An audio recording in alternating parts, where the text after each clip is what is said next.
Welcome back, everybody. Thanks for joining us coast to coast this week in America. One reviewer calls it the most insightful and actionable book I've had read this year. The book, Expensive Sentences, Debunking the Common Myths That Derail Decisions and Sabotage Success, by three-time Amazon best-selling author Jack Quarles. His bestsellers, How Smart Companies Save Money, and along with Ian Altman, Same Side Selling, and now Expensive Sentences.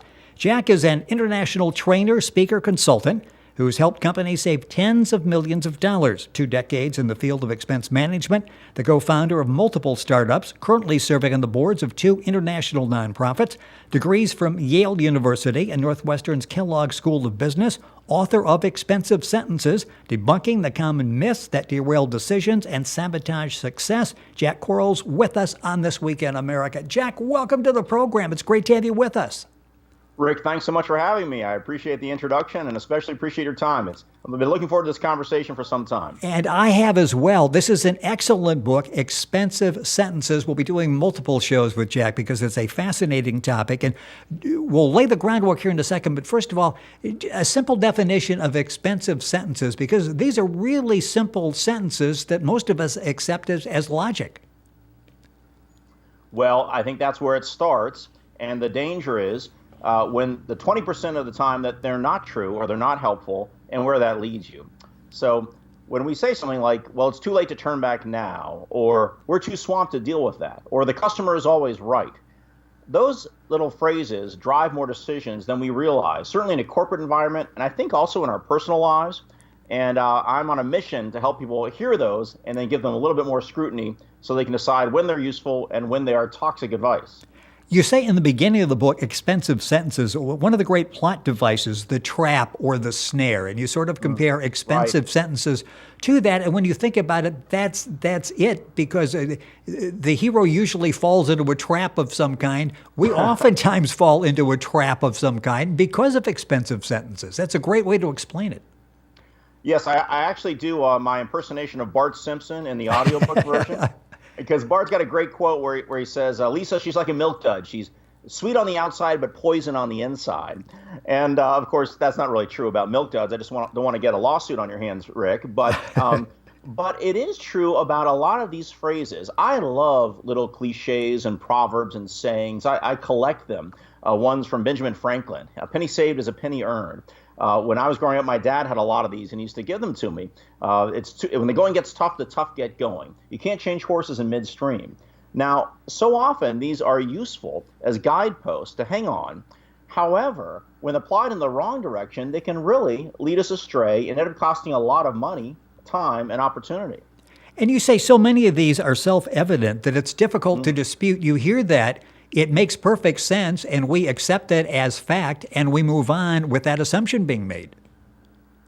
Yeah, that's the truth. And in different teams, I think there are different ones that may carry a little bit more weight. A lot of this has to do with change. How is your team, how is your company at accepting change and moving forward?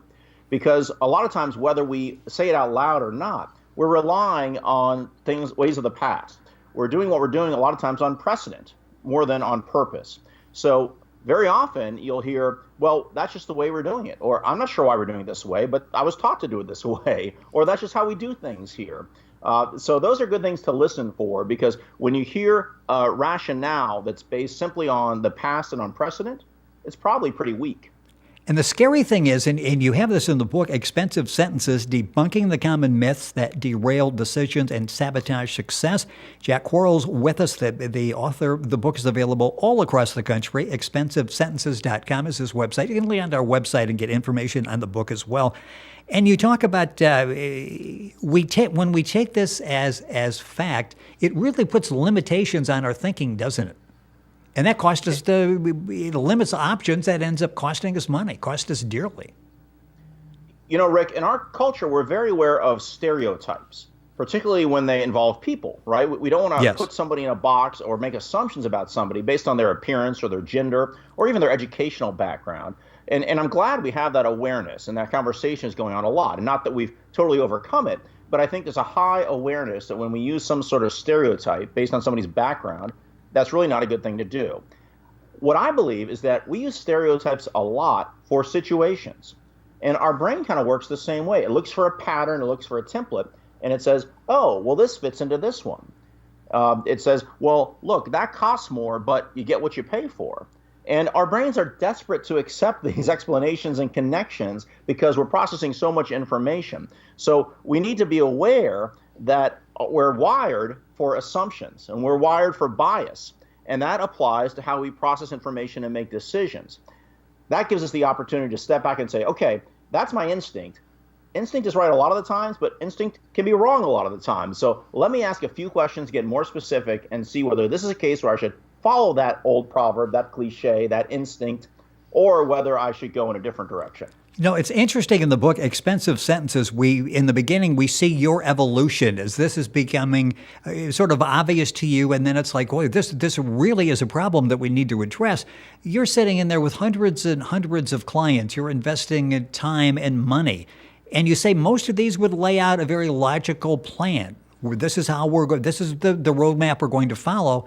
And for in many of these cases, they got diverted when they would hit one of these little sayings out there that would suddenly stop everything.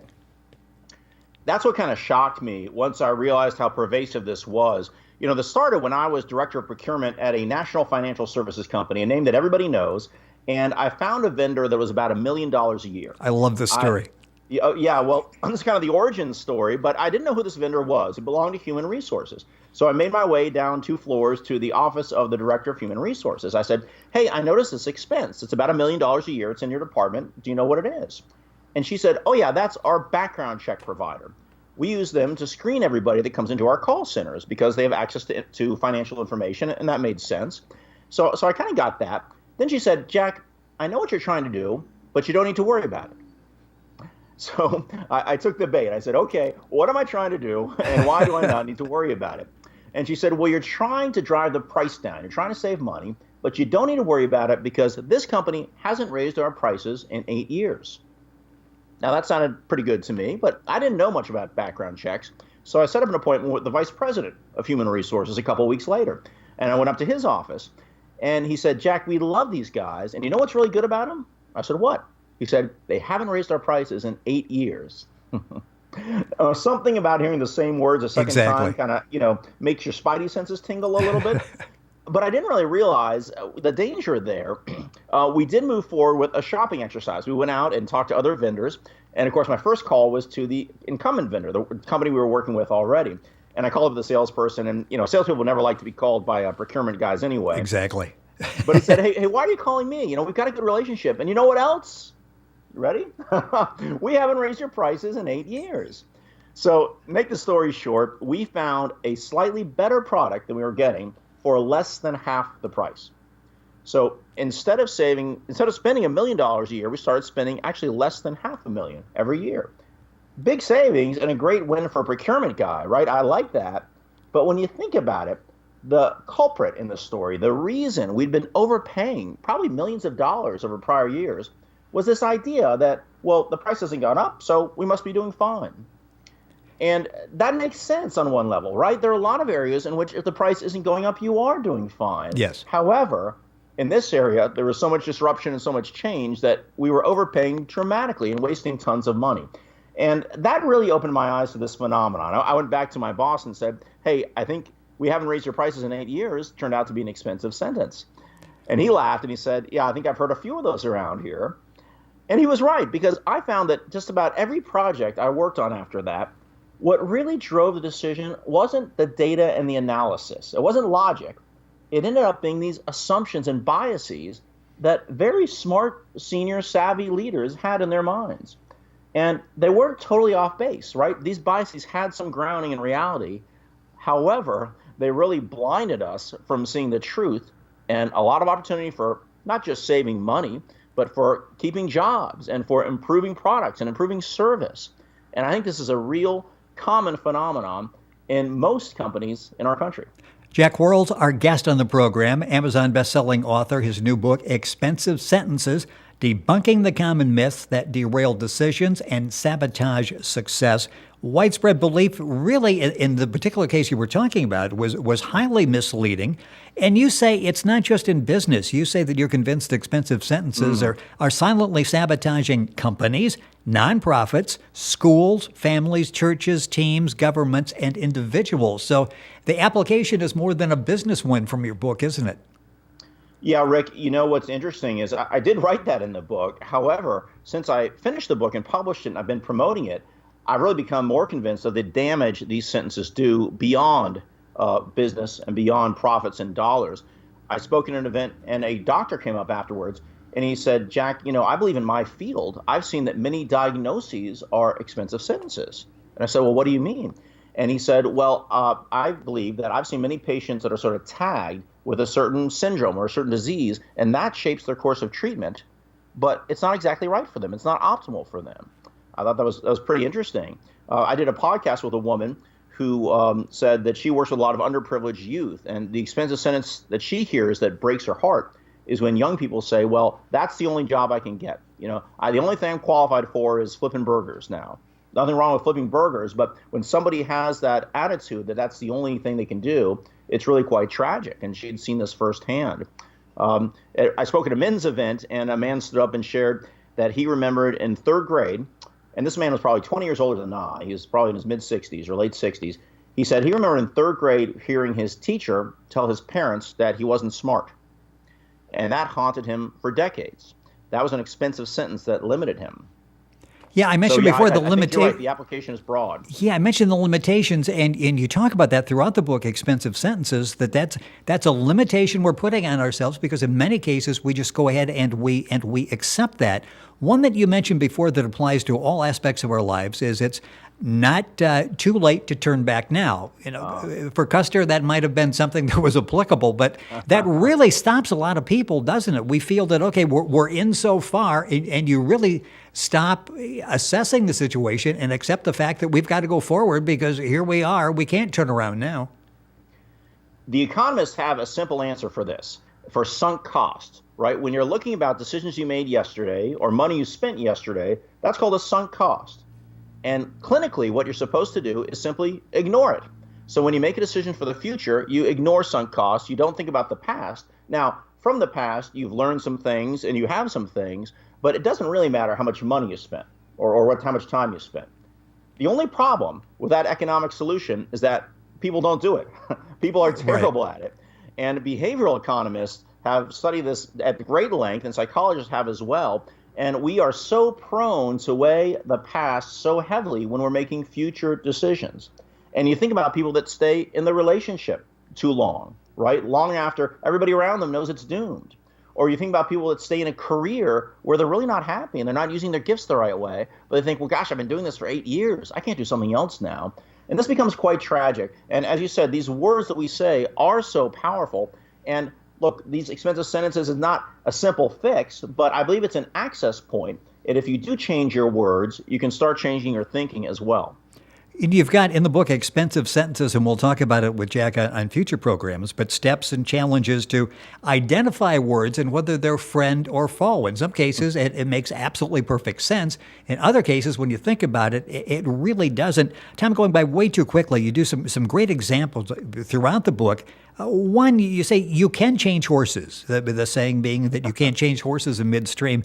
And you use some perfect examples. Let's talk about IBM as one. You've got great examples of businesses that did change horses and survived and thrived because of it. Absolutely. And if you look at some of both the successes and both the failures of today or of yesteryear, we see examples amply all over the place. Now, especially today, it's always been that things are changing, but I do think the pace of change has increased. Look at our old stalwarts of retail, Kmart and Sears.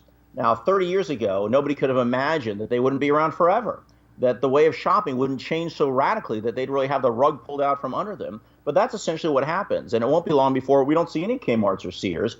What I'm wondering is, 30 years ago or 20 years ago, was somebody in that boardroom saying, what can we do to get more business online? What can we do to adapt so that we're not left behind, or at least we have some other options?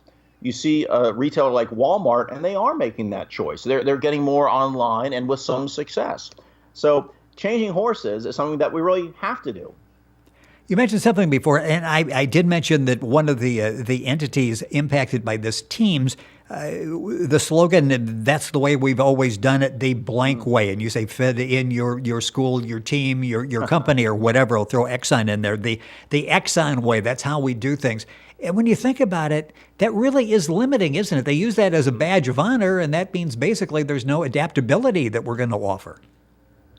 And this can be a great litmus test if you're in one of these organizations, because if you're promoting change, look, whether we're CEOs, whether we're junior level, whether we're salespeople, if we're leaders, we're leading change, and we're trying to bring positive change to our teams and those around us. And when we run up against, well, that's just the way we do it, or no, you can't do that. That doesn't work here. That's not the Exxon way, as you said. That's not the Navy way, they used to say. Right. Well, then I think you need to ask the question, is that resistance so deep that I'm not going to change the culture, or can I come at it and is leadership going to listen? Now, what should replace that? What's more powerful than precedent? The answer is purpose. If you know what your purpose is and you're driving toward that, then you should be able to say, well, look, yeah, maybe that's the old way we've done it. Maybe we've done it that way for 50 years, but I'm going toward these goals. This is my direction. This is my endpoint. And that's why I'm suggesting this new approach. And if that's listened to, then I think you can have a lot of hope that your organization can change. However, if you keep running up to that and nobody's willing to accept purpose over precedent, then I think you have to realize that you can't change everything, and you may be in a culture that's really kind of stuck in the past, and you may make the choice that a different environment is better for you. Well, you help us through that process of determining, again, whether the words, the sentences are friend or foe. In many cases, they are friends. It makes perfect sense for what we're talking about. We are in too far at this point. Let's go forward. You have to make that determination. But at least at that point, you know you've thought it through, so you're giving a logical conclusion to that. You're just not assuming it and moving on with really no information. There's so many cases in which you can improve your decision dramatically with a small amount of time. So what I encourage clients to do, to companies I'm working with or leadership teams, when you hit one of those points and you say, well, is it too late to turn back now, right? Do we need to stick with this course? Step back and take 20 minutes and brainstorm. Okay, if we were to change, what are the steps and what are the costs? And don't let yourself be lazy and say, well, it would cost a ton of money to change. No, go a little more than that and say, okay, well, how much would it cost? Maybe you don't know the exact amount, but a ballpark figure is not that hard to come up with. And making decisions based on a few notes on the paper and some ballpark figures of the dollar amount is so much better than making decisions on one of these lazy assumptions or platitudes like, oh, it's too late to change now, or it's going to be incredibly hard to switch, or whatever that is. So I always encourage people to take a few minutes to get more specific. Vagary, ambiguity, that's the real enemy here. And that's what gives these sentences their power, and their power to steal from you money, time, and opportunity. When you get specific, then you can really see a lot more options open up. I'm going to take 1 minute here at the end. One of the things, and I guess this is where we started with your working with the company, and they decided just because they haven't raised the prices, that's not necessarily a good thing or in our favor. The expensive sentence, they're not just vendors, they're our partners. And when you think about that, that's a little bit scary because that, in most cases, I'm assuming is not necessarily true. I'm assuming a lot of businesses lost a lot of money with that expensive sentence. You can find a lot of anecdotes of this, too, when a relationship got too tight so that it didn't go under the regular scrutiny, the regular analysis that a buyer-vendor relationship would. And whenever that happens, whenever you're dealing with somebody that becomes sort of special, becomes somebody that you don't challenge, you don't question. Sometimes a CEO has a favorite consultant and everything they say is golden. Sometimes there's a vendor that you've relied on for years and so you would never challenge them. But what you need to do is say, well, look, as part of our process, we do every once in a while challenge everybody we're working with. We go through this process to analyze. We go through talking to some competitors to see what it's like. That's so healthy because when you get a stagnant relationship that's not able to be looked in from the outside, there's potential for lots of things.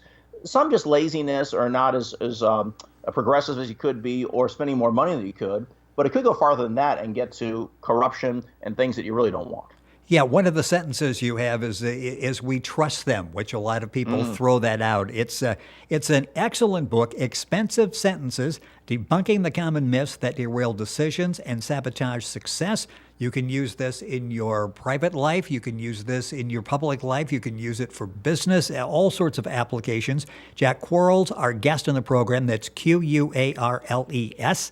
The book is available all across the country. If you go to Amazon, Jack is a best-selling Amazon author. You'll get a good deal on a lot of great information on the book there.